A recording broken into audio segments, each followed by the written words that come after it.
And good Sunday morning to you. Welcome into Capitol View. I'm David Goins. Thanks for being with us. Plenty to get to this week with our political long table. Max Brantley and Rex Nelson sit down a little bit later. But first, it's a part of our mission here at Capitol View to get to know the candidates in this fall's statewide elections. We're dealing with constitutional offices, and today we welcome the GOP nominee for State Treasurer, Dennis Milligan. Welcome, sir. David, good morning. You know, and you also have the Saline County Clerk title as well. I'm the Saline County Circuit Clerk, serving my second term, yes. All right, so Circuit Clerk to Treasurer. Explain the segue there. Well, I've been an individual that has been a man of action. I believe actions speak louder than words, and I was the first Republican ever elected to the Saline County Circuit Clerk office. Our actions there and the results that we've produced there speak for themselves. And I was encouraged to seek the state treasurer's seat in a feeling that we could improve the conditions that the past treasurer had kind of goofed up. What do you see as needing improvements in the treasurer's office, or why that office in particular? I think, first of all, transparency would be the key word for me, and I know that's a common used word, but one of the first things that I've said, David, if elected to that office, is we're going to go in, we're going to create a no gifts policy. I led that out in February. I think my opponent finally followed suit a couple of weeks ago, where myself or any of the staff of the Treasurer's Office will not accept any type of gifts if you do business with the Treasurer's Office. Also, online records, where we can actually instituted this as the Circuit Clerk of Saline County. And it's worked so very well for our constituents in Saline County. Our records will be up. You'll know where your investments are. You'll know when they mature. And you'll know what the rate of return is. You were former state chairman of the Republican Party. Do you see the Treasurer's Office in any way as maybe an extension of the party at all? Well, no. Once you're elected, you know, I'm the Circuit Clerk of Saline County, not the Circuit Clerk for Republicans only of Saline County. I serve all the parties and all the people of Saline County, and the same will be true if elected as a state treasurer. This race, obviously a down ballot race with Karen Seeley Garcia, maybe doesn't get as much attention as some of the higher profile races. What do you see as a differentiation between yourself and Ms. Garcia, who is a certified public accountant? Essentially, that's something you'd expect to have maybe as a good qualification for the Treasurer's Office. How do you see yourself stacking up? Well, first of all, I'm a businessman. I employ 40 to 50 Arkansans, so I know how to meet a Friday payroll.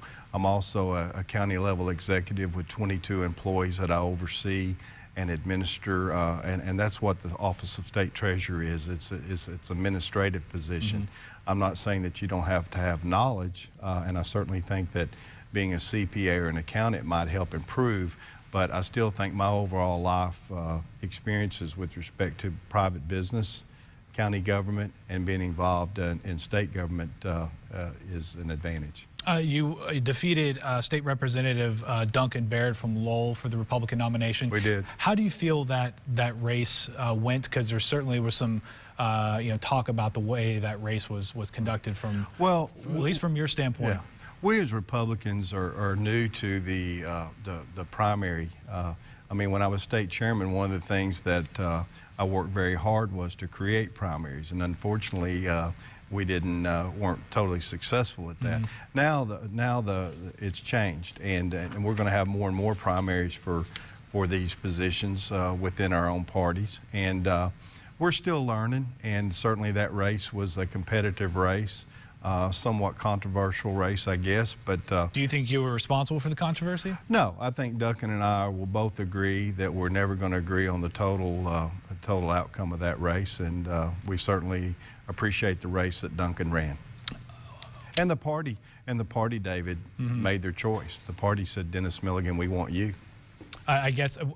For those who are familiar with the audio between yourself and Duncan Baird back, I guess it was last fall, talking about the race, I guess explain from your standpoint what people should take away from that, since it's out in the ether. You can hear it on the internet at any point. Well, again, you have to listen to the whole story and not just a soundbite in order to be able to form your own opinion.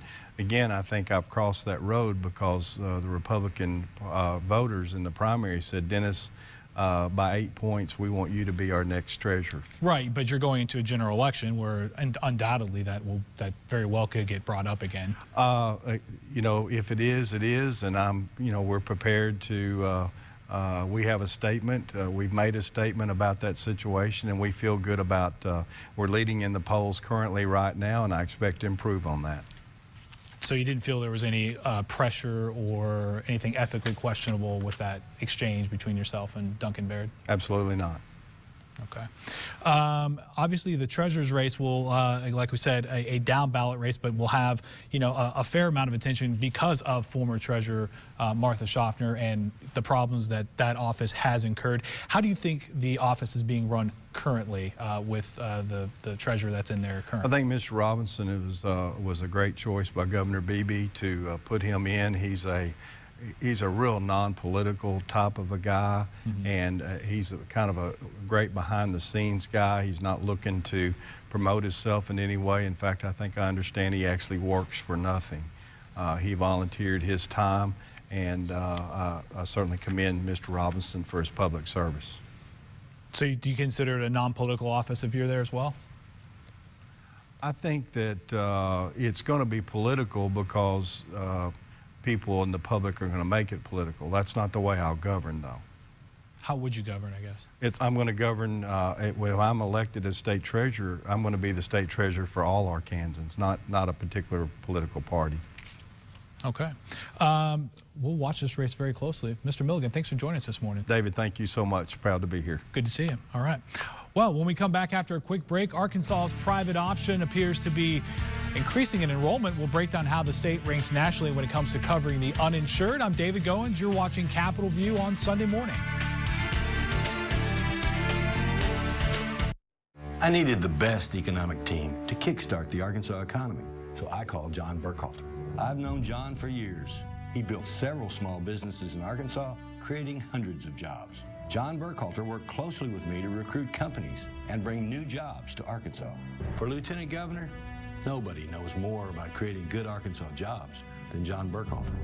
When John gets involved, you know good opportunities aren't far behind. John Burkhalter for Lieutenant Governor. It's time to start training for the 2015 Little Rock Marathon.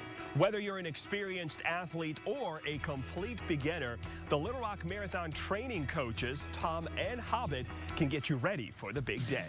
Improve your health, meet new people, and finish your first race. Training is free. Sign up today at littlerockmarathon.com. The 2015 Little Rock Marathon training program brought to you by KARK4 News. When a diet pill sells over 1 million bottles, it's a good start. Over 10 million bottles, it's time to take notice.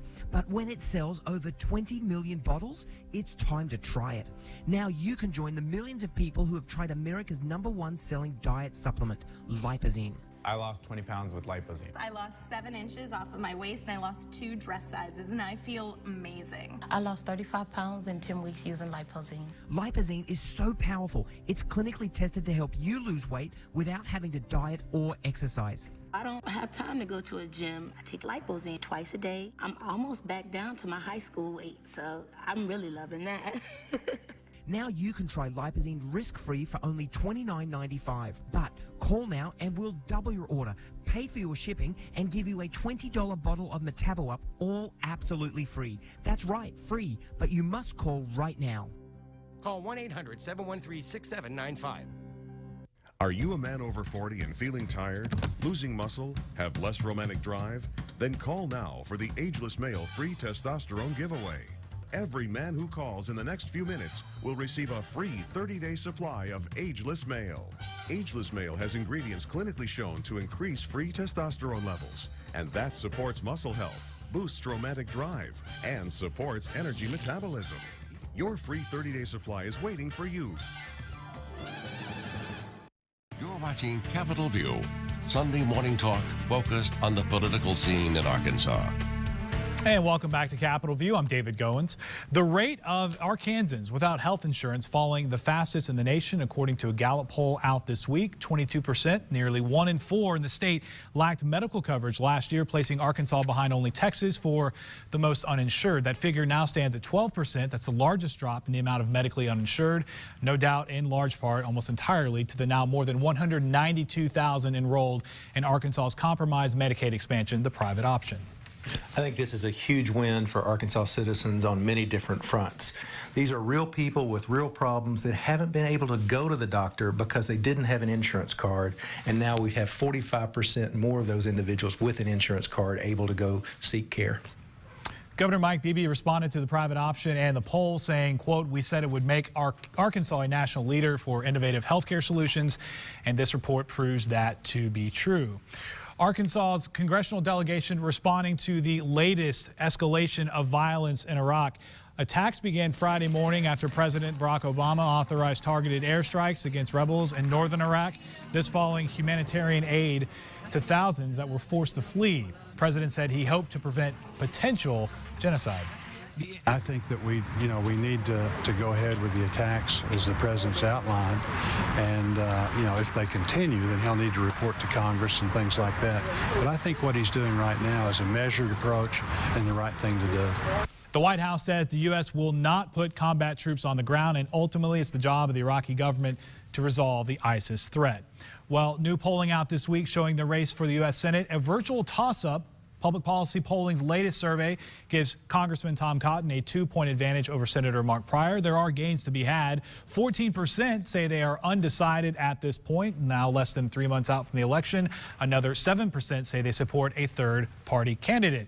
The same poll shows Republican Asa Hutchinson ahead in the race for governor. Hutchinson holding a 5-point lead over Democrat Mike Ross, according to the Triple P poll. Fewer answered undecided in this race. Just 12% say they have not made up their minds just yet. Another 7% support either Green Party candidate Josh Drake or Libertarian Frank Gilbert.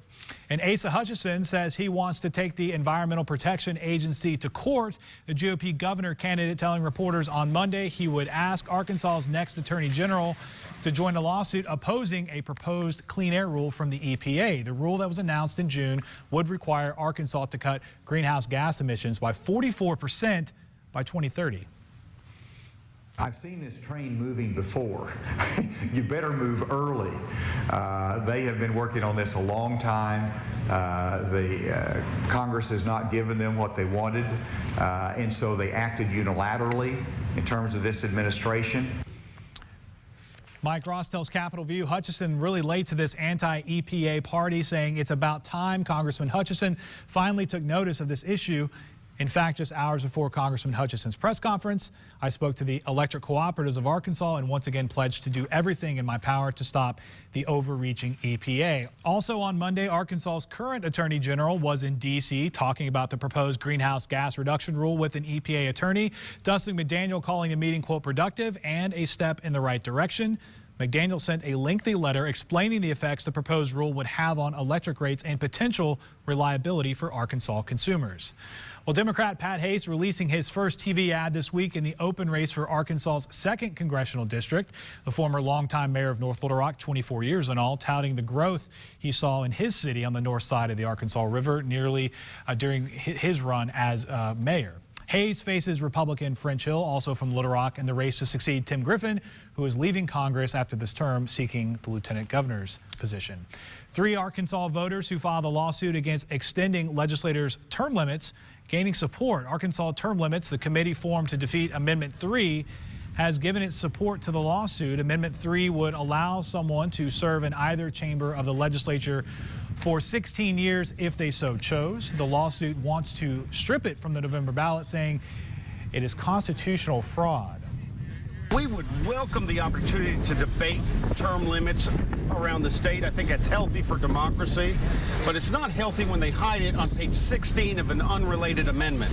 They're trying to trick the voters. The legislature is trying to trick the voters, putting this deceptive measure on. Now, the legislature bipartisanly agreed to put this on the ballot. The lawsuit also asked that the Secretary of State not be allowed to count or certify any votes cast for or against the amendment. Arkansas's Attorney General asking the state Supreme Court and a federal judge to dismiss lawsuits challenging the state's ban on gay marriage. Dustin McDaniel essentially arguing that a ruling on same-sex marriage nationwide should come soon from the U.S. Supreme Court. In the motions filed this week, he argued that the 2 lawsuits underway in Arkansas would cause unnecessary hardship for both the state and same-sex couples suing for the right to marry. Well, when we come back, the immigration debate in the spotlight as Mark Pryor and Tom Cotton trade jabs and new campaign ads. We'll break down the new spots with our political long table. I'm David Goins. You have Capitol View on Sunday morning. I'm Nate Steele, and I'm running to be your Attorney General. Here in my hometown of Nashville, Arkansas, I learned important values like faith, honesty, and hard work. My mother always taught me that if you have the opportunity to help someone and you don't, you're wasting your life. She works every day with special needs children in our local public schools. She's strong, smart, and conservative. I believe the #1 role of government is to protect its citizens. I support alternative criminal justice programs like drug courts. Our prisons are overcrowded, and I don't want violent criminals or sexual predators out of jail before they've served their full terms. Arkansas has the 2nd worst meth rate in America. As an experienced prosecutor, I know firsthand that we release way too many criminals early from prison to make room for even more. It's a revolving prison door, and it's unacceptable. I will put the safety of our seniors, our mothers, and our children far ahead of the national political agenda. Let's keep the focus on Arkansas. Vote Nate Steele for Attorney General. Uh-oh, you're behind the wheel and the sun is so bright you're blinded by the light. Your visor doesn't stop it, so you dare to drive right into the glare. Stop blinding sun and dangerous glare with EasyView XT, the amazing fast flip-down glare blocker that blocks sun glare in a split second. Just slide EasyView XT onto any visor and that's it. EasyView XT is made of clear acrylic that you can see right through, with a perfect tint to diffuse light and glare. With late afternoon glare, you can't see what's ahead. But with EasyView XT, you'll be amazed at what you'll see instead. It even reduces glare from oncoming headlights at night. Get the EasyView XT glare blockers for just $10. Order right now and we'll double the offer and send a second EasyView XT for the passenger side. Then it's yours free. Just pay separate processing and handling. You get 2 EasyView XT glare blockers, a $30 value for just $10. Here's how to order. To order, call 1-800-710-7509. That's 1-800-710-7509. Or go to easyviewxt.com. Order now. You know, I couldn't be happier. I'm blessed to have been here this long, to have been part of this television station. And also, I'm blessed the fact that people invite me into their homes each night. That's what I'm most proud of. You're watching Capitol View, Sunday morning talk focused on the political scene in Arkansas. Senator Mark Pryor voted for amnesty. Pryor voted no amnesty. 20,000 new border agents. Pryor voted against a border fence 3 times. Congressman Cotton voted to cut funding for the border protection. Welcome back to Capitol View. David Goins, Mark Pryor, and Tom Cotton, as you see, they're trading jabs this week on the airwaves on the ongoing crisis on the border, and that is a great time to bring in our political long table on a Sunday morning. Rex Nelson from the Association of Arkansas Private Colleges, and of course the Southern Fried blog. It's a big fan of that. And Max Brantley, editor, Arkansas Times. Gentlemen, thanks so much for coming in. Sure. Thanks for having us. Summer treating you well, I anticipate. You bet. Max, let's start with you. The ads this week. This is, you know, I guess one of the first times we're seeing the campaigns themselves going directly at an issue twice in the same week with immigration, starting with, I guess, the Cotton campaign, right?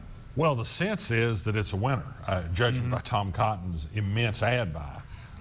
And let's be honest, if we may, Tom Cotton's ad is a gross misrepresentation of Mark Pryor's position. It takes one quote out of context and it says he's for amnesty, and a quote here, yeah. Right, and Mark Pryor has, in the course of extended comments trying to play as many sides of the issue as a politician likes to play, has said we need to do better and those sorts of things. You know, the only thing I have to say about this is I think this is an issue, like a lot of issues in the Senate race, where people are instinctively already inclined. And that is either they are open to more immigration or they are not. Right. And actually the polls show most people are somewhat more favorable toward the position than some of the politicians are.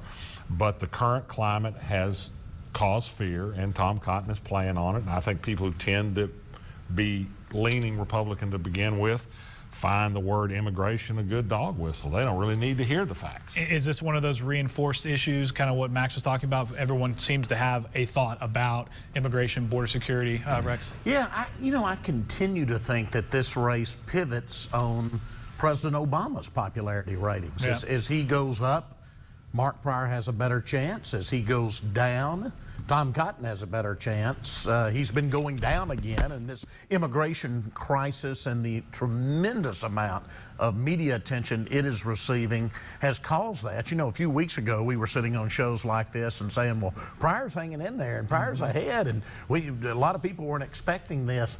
I think undoubtedly in the last few weeks, and this thing's like a football game, the momentum can switch back and forth, but in the last few weeks, certainly advantage Cotton again. Right. Well, I think we're seeing both campaigns obviously have a lot of money allotted to TV airtime. September, October, the official season, as someone said last week after Labor Day, this is really when the ads kick in. But we're starting to see them spend money right now. I mean, these ads are being turned out, a day, and turned out. Well, I think the thinking is once inclined, it's hard to move somebody. Right. And so undecideds are going to decide the race. I think wherever the race is, and 40-40 seems like a pretty reasonable guess on where the race is on decided voters.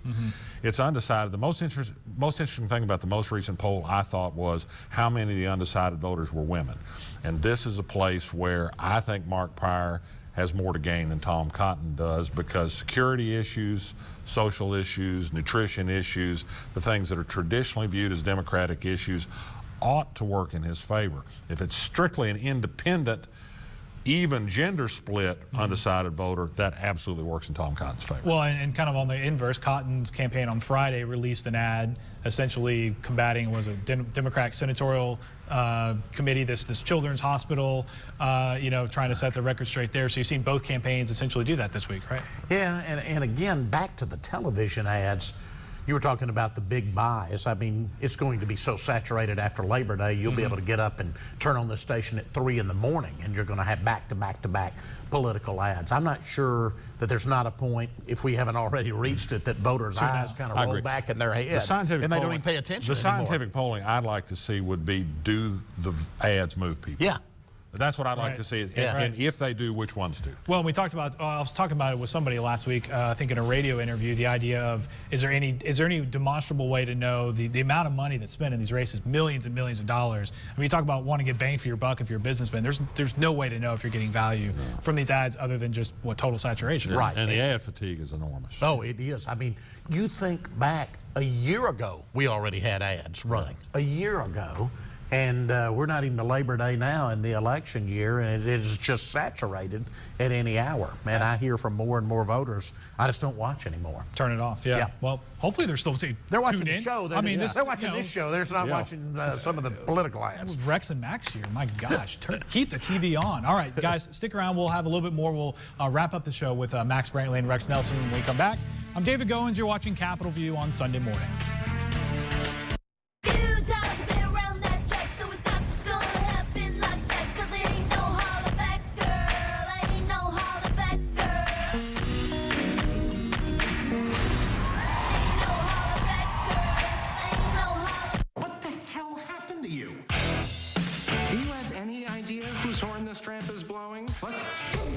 What the hell was that? I don't know. It just felt so right.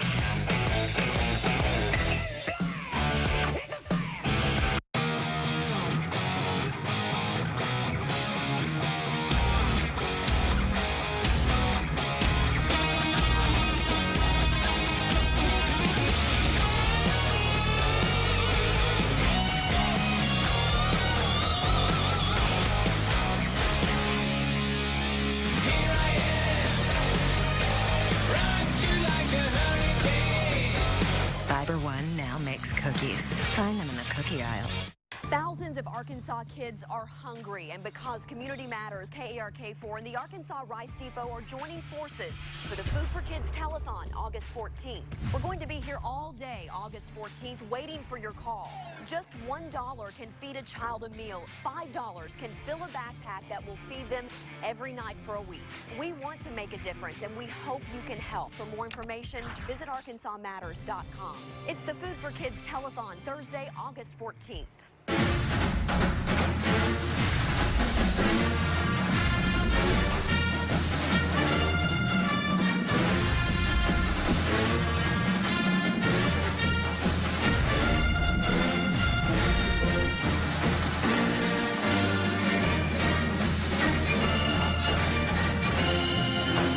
To the most most complete coverage of game day. Count on Razorback Nation, only on KARK4. Have you or your son taken the antipsychotic drug Risperdal? Recent discoveries have uncovered a possible link between Risperdal and gynecomastia, the development of breasts in men and adolescents. If you develop breasts after taking Risperdal, take action fast. You may be entitled to significant compensation. Call our network of attorneys right now for a free, no-risk evaluation of your claim. Many cases have already been settled out of court, so call us right now. Call the number on your screen today and get the relief you deserve. You're watching Capitol View, Sunday morning talk focused on the political scene in Arkansas. All right, welcome back to Capitol View. Let's jump back in with our political long table, esteemed and distinguished Max Brantley and Rex Nelson. Governor's race. Asa Hutchinson on Monday talking a little bit about he would sue the EPA if elected. Governor Ross saying essentially he doesn't support the EPA proposed rule either, but probably wouldn't necessarily Well, no, he followed it up and said, yeah, I'll sue too. Yeah. He made it very clear. I was going to say, Mike Ross, hate EPA. Asa Hutchinson, hate EPA. Mike Ross, don't want to have anything to do with that Obama administration. Yeah, yeah. Asa Hutchinson don't want anything to do with that Obama administration. They're pretty much the same on that. Not a lot of difference in these campaigns. And that's one thing you hear from these campaigns is the attempt to clear demarcation between these two candidates, but they both are definitely right of center. I mean, is that fair to say at this point? Oh, sure. No, and Hutchinson's campaign is built, I think, on trying to make Mike Ross appear the big liberal, which is kind of funny how much abuse I've heaped on Ross for being anything but all these years. But that's the campaign. I think the most interesting thing that happened this week in that race to me was Mike Ross had a seniors Bill of Rights press conference, and it was largely a lot of window dressing saying, I like old folks like me. Sure. And but the lead thing is he reiterated, it wasn't new, that I am for private option. I will fight to keep it in place. Yep. We're going to maintain the Medicaid expansion in Arkansas, which is by another name Obamacare, at least a facet of it. Asa Hutchinson to this point has resisted making any sort of fundamental declaration on that issue, although people who support him will whisper to you, don't worry, he can get it done, he'll stick with it, he's for it, and even his nephew, who was elected Republican Senate Majority Leader this week, Jim Hendren, one of the staunchest opponents of Obamacare, in a lengthy interview, a couple of lengthy interviews, said, oh, now I'm not saying we want to throw these people off Medicaid. That would be a rough thing to do. And so, you're getting this message that maybe the rhetoric shifting a little bit. But Asa Hutchinson doesn't want to turn off the base that is motivated like a firehouse dog by the word Obama. Well, the last thing he wants to do is express support for that. If you're Asa Hutchinson politically, is there anything to gain by being any more declarative on the issue? No, or just wait till politically, nothing. No, right. Nothing to gain whatsoever. And I tend to believe that the polls are about right now. That in the Senate race, Cotton has a small lead. In the governor's race, Hutchinson has a little bigger lead, and he's playing that leader's game right now. Certainly, a couple of weeks ago when the two appeared before the Arkansas Press Association, I was down in Hot Springs for that. And Ross seemed to play there like a guy whose internal polls showed him behind as he came out really on the attack. Aggressive. And I think that's where the race probably is right now. I think Mike Ross trails by a small amount. The race is very simply doped out. Turnout is important. Sure. Big turnout, which is tough in a non-presidential year, means poorer voters, minority voters vote more often. They tend to be Democratic voters. The other big issue in the governor's race is the same as in the Senate race, female voters. There is a gender gap in the Senate already. In the last polling, Asa Hutchinson actually is about dead even with Mike Ross among women voters, which is unheard of in Republican Democratic context. But in your sense that the Senate race is closer than the governor's race is right now? Absolutely. Yeah, again, just my sense, and these polls seem to track that Hutchinson leads probably somewhere 5 to 10 percentage points right now. How different is a Hutchinson governor, Ross governor, compared to Beebe? Because they both talk about Beebe. How different will the governor's office look in January no matter who's elected, do you think? Well, they don't have the inside Capitol experience as many years. Mike Ross, of course, was in the legislature, but they don't. They're not those inside operators that Mike Beebe has been the last 8 years. I say this with all due respect and kindness, but Asa Hutchinson is not nearly the moderate he is portraying himself in this campaign to Democratic voters. He will be a very conservative Republican governor. I don't say that badly. I just speak. Who may or may not keep. He will be far more conservative than Mike Beebe, who was no liberal, but he'll be far more conservative. There we go. All right, Max Brantley, Rex Nelson. Guys, thanks for joining us. Thanks, It's David. only August. We'll be back with all types of stuff later on. All right. Well, that is it for this Sunday show. Thanks for being with us. We'll see you back here next week. Enjoy the rest of your weekend.